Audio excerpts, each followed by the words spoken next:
ဒီဗီဒီယိုကိုလုံးဝမကြုံနဲ့နော်ဒီဗီဒီယိုဟာအတဲ့အတွက်အကျိုးရှိဆုံးဗီဒီယိုဖြစ်မယ်ဆိုတာအာမခံပါတယ်ဆိုတော့ကျွန်တော်ရဲ့ဗီဒီယိုမစခင်မှာအခုကျွန်တော်ပြပေးတဲ့ဗီဒီယိုတွေဟာတကယ်အစ်စ်တွေလား AI နဲ့လုပ်ထားတဲ့ဗီဒီယိုတွေလားဆိုတာအရင်ဆုံးခွဲခြားကြည့်ပါအောင်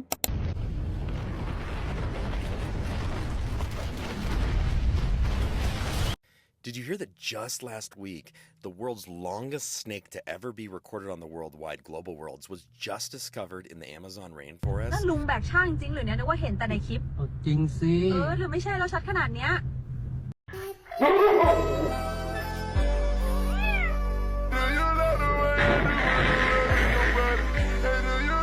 That truck is faster than it. Get inside now. Huh? Go, go! Inside, hurry! Hey, get back, get! Oh, shut the door, shut the door. Quick soap, clockwise swirl, look at that foam. Plates already sparkling. Dunk, scrub, rinse, rack. The lady from Myanmar keeping it traditional but lightning fast. Tanak on the cheeks, gold on the cuffs and speed.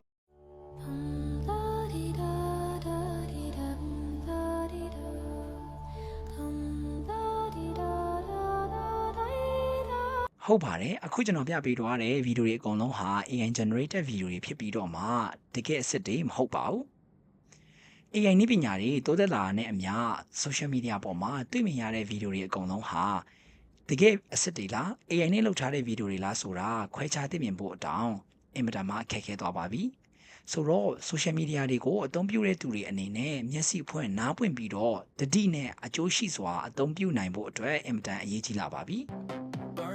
Pixels on the glass of the sky. Okay ဒါဆိုသူတို့တွေကဘယ်လို AI software တွေကိုအသုံးပြုပြီးတော့ဖန်တီးကြတာလဲဒီလို AI ဗီဒီယိုတွေကို AI software company ကြီးတွေဖြစ်တဲ့ OpenAI ရဲ့ Sora Google ရဲ့ Gemini နဲ့ Veo အစရှိတဲ့ software တွေကိုအသုံးပြုပြီးတော့အများဆုံးဖန်တီးကြတာဖြစ်ပြီးတော့ AI company ကြီးတွေကလည်းအပြိုင်အဆိုင်စွမ်းဆောင်ရည်မြင့် AI နည်းပညာတွေကိုအစင်းမြင့်တင်ကြတာဖြစ်ပါတယ် artificial intelligence AI technology ဒါဆိုရင်ဒီလိုကုမ္ပဏီကြီးတွေကဘာလို့ဒီလိုတွေဖန်တီးကြရတာလဲတကယ်တော့ဒီလို AI tools တွေကိုစီးပွားရေးအရာဆိုတာထက်လူသားအကျိုးပြုဖို့ရည်ရွယ်ချက်ကောင်းနေနဲ့ဖန်တီးနေကြတာဖြစ်ပါတယ်ဥပမာအားဖြင့်ပြောရမယ်ဆိုလို့ရှိရင်တော့တကယ်လက်တွေ့ဘဝမှာလှုပ်ဆောင်ကြည့်ဖို့ဆိုတာထက်မြင်တွေ့ရဖို့တောင်ခက်ခဲတဲ့အရာတွေကိုတင်ယူလေ့လာတာစမ်းသပ်လှုပ်ဆောင်တာနဲ့စိတ်ကူးရင်ပုံဖော်ကြည့်တာဒီဇိုင်းဆွဲတာတွေအပြင်တီထွင်ဖန်တီးတာတွေကိုပုံမလင်းမြန်စွာနဲ့လှုပ်ဆောင်နိုင်ဖို့အတွက်ရည်ရွယ်တာဖြစ်ပါတယ်ဒါပေမဲ့မတူညီတဲ့အသုံးပြုသူတွေရဲ့ကွဲပြားတဲ့လှုပ်ဆောင်ချက်တွေကြောင့်အကျိုးရလဒ်တွေကစမ်းကျင်ကုန်တာပါဒါကြောင့်အခုဆိုလို့ရှိရင် online ပေါ်မှာမြင်တွေ့ရတဲ့ဗီဒီယိုတွေဟာဘယ်ဟာအစ်စ်လဲဘယ်ဟာ AI လဲဆိုတာထင်အောင်ထင်မှားတွေဖြစ်ယုံရမလို့မယုံရမလို့နဲ့စိတ်အနှောက်အယှက်ဖြစ်စရာတွေဖြစ်ကုန်တာဖြစ်ပါတယ်ဒါဆိုရင်လူတချို့ကဘာလို့ဒီလိုမဟုတ်မမှန်နဲ့အကျိုးမရှိတဲ့ဗီဒီယိုတွေကိုလုပ်ပြီးတော့ line ပေါ်မှာတင်ကြတာလေအဓိကကတော့သူတို့တွေ viewer များများရအောင်လုပ်ပါနည်းနည်းထူးဆန်းတာဆိုရင်စိတ်ဝင်စားတတ်တဲ့လူတွေရဲ့စိတ်ကိုလှည့်စားတာပါအဲ့လို view တွေ comment တွေများများရလာရင်သူတို့လည်းဝင်ငွေများများရတာပေါ့လေတချို့ကသူတစ်ပါးကိုဒါမှမဟုတ်အဖွဲ့အစည်းတစ်ခုကိုဥပမာလူမျိုးစုဘာသာရေးနိုင်ငံရေးပြဿနာတွေပဋိပက္ခဖြစ်အောင်ဒါမှမဟုတ်ဝါဒဖြန့်တဲ့အနေနဲ့ဖန်တီးကြတာဖြစ်ပါတယ်ဒါပဲမဟုတ်ပဲနဲ့ဖြောပြတင်ဆက်တဲ့အနေနဲ့ဖန်တီးတာမျိုးလည်းရှိပါတယ်အဓိကကတော့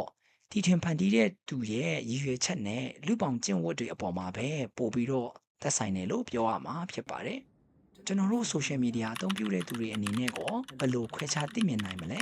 ဘယ်လိုခွဲခြားလို့ရမလဲကျွန်တော်ဗီဒီယိုအစမှာပြောခဲ့တဲ့အတိုင်းပဲတချို့ပုံတွေဗီဒီယိုတွေကိုတာမန်ကြည့်ုံနဲ့ဘယ်ဟာအစ်စ်လဲ AI နဲ့လုပ်ထားတဲ့ဗီဒီယိုကလေးဆိုတာခွဲခြားသိမြင်နိုင်ဖို့အတွက်အင်မတန်မှခက်ခဲသွားပါပြီဒါပေမဲ့အခြေခံအားဖြင့်ပြောရမယ်ဆိုလို့ရှိရင်တော့အဲ့ဒီဗီဒီယိုမှာပါနေတဲ့ logo တွေ watermark တွေနဲ့ background ပုံတွေအဲ့ဒီဗီဒီယိုတွေကလူတွေရဲ့အရာတွေရဲ့လှုပ်ရှားပုံတွေကိုကြည့်ခြင်းအဖြစ်သိနိုင်ပါတယ်။တန်တရားရှိတဲ့ဗီဒီယိုတွေပုံတွေကိုစစ်ဆေးခြင်းနဲ့ဆိုလို့ရှိရင်ဓာတ်ပုံတွေတည်တဲ့အတွက် Google Image Search Scene Eye Reverse Image Search Photo ကို Video ကိုဆိုရင် Invid Photo Forensics နဲ့